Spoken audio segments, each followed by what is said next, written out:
How to activate Payoneer card. First, visit the official Payoneer website and sign in to your account using your credentials. Next, go to Cards tab here on the main menu. If you have not ordered a physical card yet, click on Order Card. Once your physical card has arrived, enter the 16-digit card number.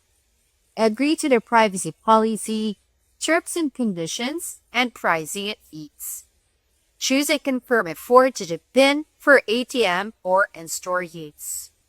Note that only activate once the card has arrived or if virtual card details are available.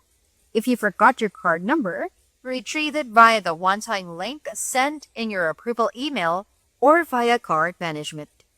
Also use a secure, private device and a stable internet connection for activation. Certain browsers may interfere if activation fails. Try Clear and Cache or switching browsers. If you like this video, click on like and follow for more tutorials.